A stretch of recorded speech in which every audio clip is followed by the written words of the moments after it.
Bom, a gente mostrou, né, personagens, mostrou as datas, mostrou, né, que acho que esse é a visão que mais respeita, né, o que está dentro do texto.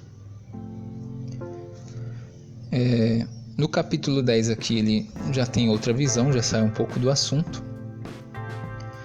O final do capítulo 10, verso 20 diz assim, Então ele disse, sabes porque vim ter contigo, eu te anunciarei o que está escrito no livro da verdade. Tenho de voltar para combater o príncipe da Pérsia. Quando eu tiver terminado, deverá vir o príncipe da Grécia. Ninguém me presta auxílio para essas coisas, senão Micael, vosso príncipe. E eu, no primeiro ano de Dário, o Medo, que mantive firme para ajudá-lo e sustentá-lo, e agora te anunciarei a verdade. Você vê que ele narra aqui Grécia, né? Você vê que você não vai encontrar Roma em nenhum versículo do livro de Daniel. Aí você vai ver aqui as coisas contadas com detalhe, né?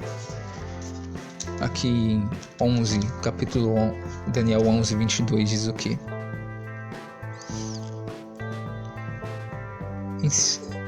As forças de guerra serão dispersadas diante dele e até aniquiladas, o mesmo sucedendo a um príncipe da aliança. No caso a gente viu que foi o Onias, né? A despeito de pactos firmados, ele agirá com perfídia e crescerá e se fortificará, embora com poucos partidários. Aqui no verso 30 vai falar, pois navios do Cetim viram contra ele, tirando-lhe a coragem. Por isso, ao voltar, ele enfurecer-se-á contra a aliança sagrada e de novo agirá de acordo com os que abandonaram a aliança sagrada. Ou seja, a gente viu, depois que ele voltou do Egito meio bravo, né, ele veio para cima do pessoal, juntamente com os que fizeram aliança com ele. Então você lê todo o capítulo 11, você não vai ver menção de Roma ali. Você não encontra. Aí temos o capítulo 12, né, que muita gente se confunde. Eu vou ler aqui e vou explicar. Nesse tempo o quê? A gente viu que tem a morte dele aqui, né?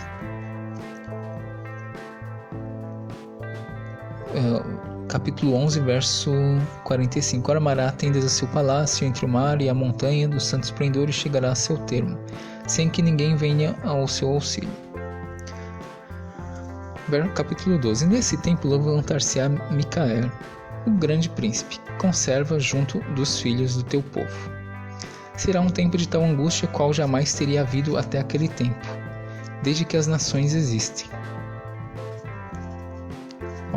Aí as pessoas falam, tá vendo? E depois disso daí aconteceu coisa pior. Teve o ano 70, teve a Segunda Guerra Mundial. Gente, isso daqui é uma linguagem bíblica. A gente mostrou no capítulo 9, no verso 12, o quê? Ele pôs, capítulo 9, verso 2 de Daniel. E ele pôs em execução as palavras que havia proferido contra nós e contra os chefes que nos governavam, de fazer vir sobre nós uma calamidade tão grande que não se verificaria outra igual debaixo de todos os céus, como a que de fato sucedeu a Jerusalém. Ou seja, ali ele já está falando que aquilo ocorreu. É uma calamidade que nunca ia ter outra igual. Então, esse tipo de linguagem é comum. E aqui está falando do mesmo assunto. Correto? Então vamos lá. Mas nesse tempo, o teu povo escapará. Isto é, todos os que se encontrarem escritos no livro. Que seriam esses daqui? São os que iam ficar firmes na aliança do Eterno, que não iam se voltar com os pagãos. Verso 2. E muitos dos que dormem no solo poeirento acordarão, uns para a vida eterna. Aqui acordarão, não ressuscitarão, tá? Uns para a vida eterna e outros para o opróbrio e para o horror eterno. O que seria aqui esse se levantar?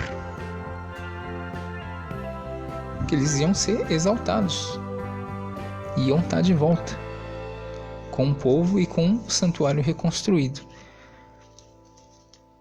Correto? Olha só o verso 3. Os que são esclarecidos resplandecerão como o esplendor do firmamento, e os que ensinam a muitos a justiça serão como as estrelas por toda a eternidade. O que são esses esclarecidos aqui? são os mesmos do capítulo 11, do verso 31. Ó. Tropas enviadas por ele virão profanar o santuário e cidadela e abolirão o sacrifício perpétuo. Ali introduzido a abominação da desolação, que a gente viu ali. Os que transgridem a aliança, ele os perverterá com suas lisonjas, palavras, mas aqueles que conhecem o seu Deus agirão com firmeza. Os homens esclarecidos dentre o povo darão a compreensão a muitos, mas serão prostrados pela espada e pelo fogo, pelo cativeiro e pela pilhagem durante longos dias, ou seja, em cativeiro. Vou explicar isso daqui. Os muitos que dormem no solo poeirente acordarão uns para a vida e outros para o horror eterno. Esses para o horror é os que vão morrer. Vão morrer ainda em cativeiro. E os que vão... esse negócio de vida eterna aqui são os que vão voltar. Porque no conceito semita, o israelita longe da sua terra é como se estivesse morto. Vamos relembrar isso? Uma passagem de Ezequiel 37, no qual ele também está falando de retorno do cativeiro, inclusive desse mesmo cativeiro da Babilônia. Ezequiel 37, o que ele diz na visão lá dos ossos secos? O Ezequiel 37:9 diz assim: Então me disse, profetiza ao Espírito, profetiza filho de homem, e diz-lhe, assim diz o Eterno, Espírito vem dos 4 ventos e sopra sobre esses mortos para que vivam.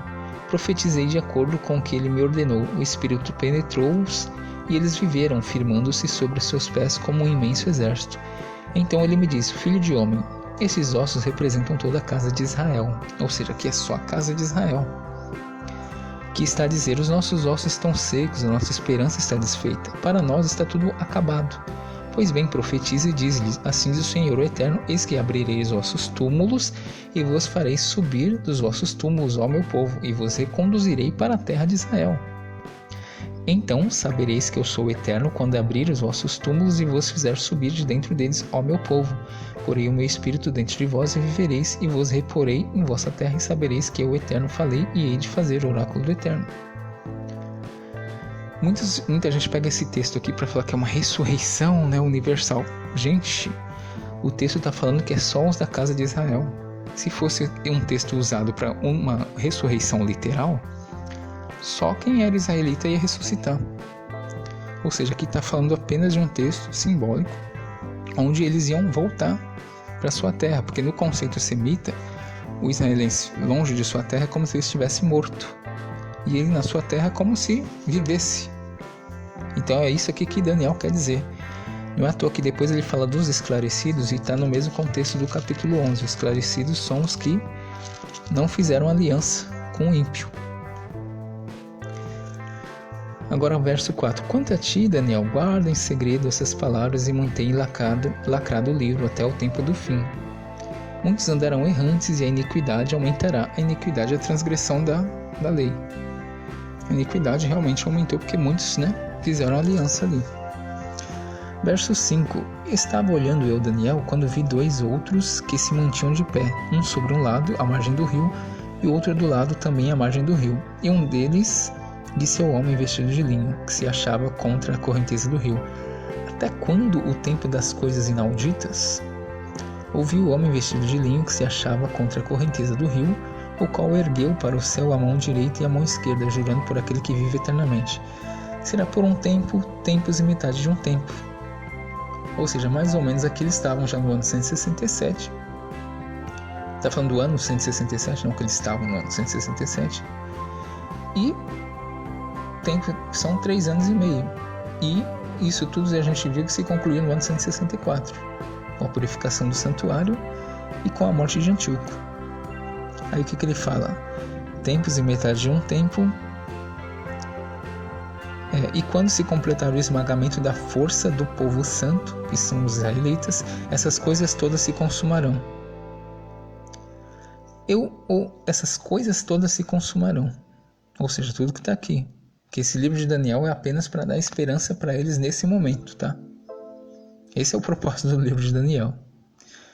Eu ouvi, mas sem compreender. Então perguntei, meu senhor, e como será a consumação dessas coisas? Aí ele respondeu, vai, Daniel.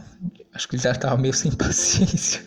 pois essas palavras estão fechadas e lacradas até o tempo do fim.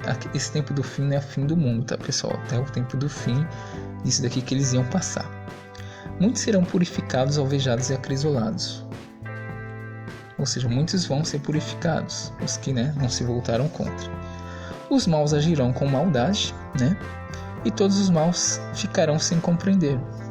São aqueles que fizeram aliança. Os que são esclarecidos, porém, compreenderão. Os esclarecidos são aqueles do capítulo 11 ali, tá? Que não fizeram aliança. Ao contar do momento em que tiver sido abolido o sacrifício perpétuo e for instalada a abominação da desolação, isso ocorreu no ano 167. Haverá 1290 dias. O que é 1290 dias?